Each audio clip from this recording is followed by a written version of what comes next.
جب لوگ عمرہ سے واپس پلٹتے ہیں یا حج سے واپس آتے ہیں تو ہر بندہ اپنا سامان باندھ کر کے اس کا وزن کر رہا ہوتا ہے.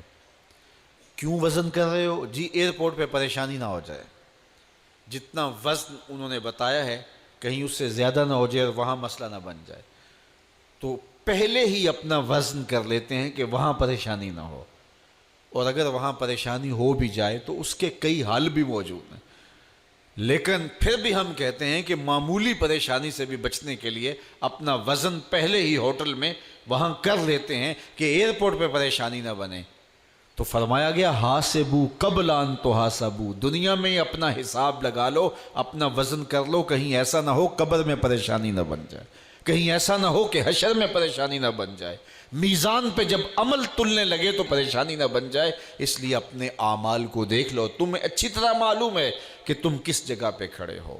بل الانسان علی نفسہ بصیرہ، انسان اپنے آپ کو خود دیکھتا ہے، اسے پتہ ہے کہ میں کہاں کھڑا ہوں اور میری کیفیت اور میرا باطن اور میرا انداز حیات کیا ہے.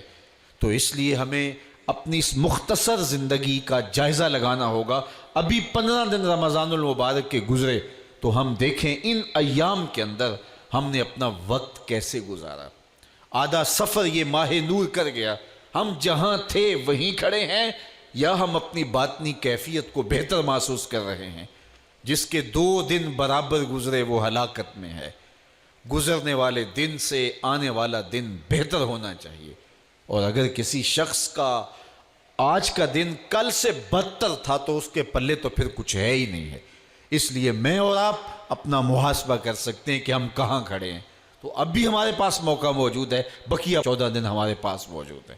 تو فرمایا اس شخص کی ناک خاک آلود ہو جس نے ماہ صیام رمضان المبارک کو پایا اور رمضان المبارک کے اندر اس نے کثرت عبادت کے ذریعے اور محاسبہ نفس کے ذریعے اور دیگر ذرائع سے اپنی مغفرت نہ کروائی. چونکہ اللہ کے محبوب کا ایک اور فرمان ہے، ارشاد فرمایا من صام رمضان ایمانا و احتسابا غفر له ما تقدم من ذنبه، جس نے ماہ صیام کے روزے رکھے ایمان کی حالت میں اور محاسبہ نفس کے ساتھ، اللہ کے محبوب فرماتے ہیں اللہ اس کے پچھلے سارے گناہ معاف فرما دیتے ہیں. ہم کبھی حجامت کروانے جائیں تو اس کے بعد ہمیں پتہ چلتا ہے کہ ہم ہلکے ہلکے محسوس ہو رہے ہیں. 2-3 دن ہم سفر میں رہیں اور آ کے غسل کریں تو میل کچیل اترے تو پھر پتہ چلتا ہے اپنے آپ کو ہلکا ہلکا محسوس کر رہے ہوتے ہیں. تو گناہ دھل جائیں تو پھر روح کو کیسی سرشاری محسوس ہوتی ہے. میں اور آپ اپنے آپ کو دیکھ سکتے ہیں کہ کیا ان 15 دنوں کے گزرنے کے بعد ہماری کیفیت باطن کیا ہے. اور اگر ہم اس کو محسوس ہی نہیں کر سکتے تو پھر اس کا مطلب ہے ہم وہیں کے وہیں کھڑے ہیں. تو میں اور آپ دیکھیں کہ ہمیں ان 15 دنوں کے اندر حاصل کیا ہوا ہے اور ہم اچھی طرح اپنے آپ سے آگاہ ہیں. ہم اپنے آپ کو کسی دھوکے میں نہ ڈالیں. وَلَوْ أَلْقَى مَعَاذِيرًا، بندہ خام خواہ کچھ معذرتیں کچھ چیزیں اپنے اوپر تراش کر کے اپنے آپ کو جھوٹی تسلی تو دے سکتا ہے، لیکن وہ اپنی حقیقت سے خود آشنا ہوتا ہے کہ میں کہاں کھڑا ہوں.